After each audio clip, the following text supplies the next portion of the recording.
In today's video, I'm going to teach you how to create a new report and add it to a dashboard in your application. To get started, open Google Chrome and sign in to your application if you haven't already. Once you're inside the platform, look for the main navigation strip and open the Reports View tab. This is the area where you can build, save, and manage report assets, so it's the right place to begin when you want to turn raw data into something visual and useful. After the report section opens, click New Report. At this point, the system will ask you to choose your data object source folder definition. In simple terms, this is the data source the report will be built from, so make sure you select the folder definition that matches the information you want to analyze. Once you've chosen the correct source, click Start Report to move into the report builder. Now you can begin defining what the report will actually show. Add the data columns you need so the report includes the most relevant fields for your analysis. Depending on your goal, these columns might represent categories, values, dates, statuses, or other data points available from the selected source.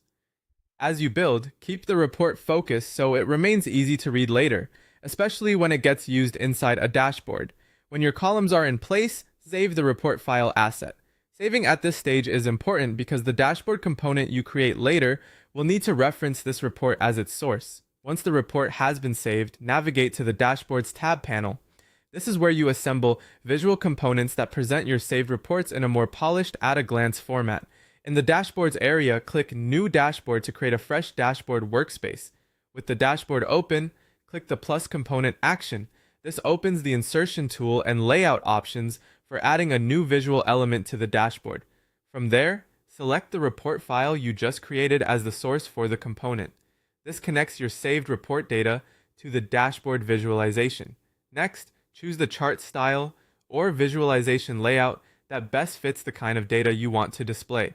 The right chart style can make trends and comparisons much easier to understand, so select the option that communicates your report clearly. Finally, click Add to place the component onto the dashboard.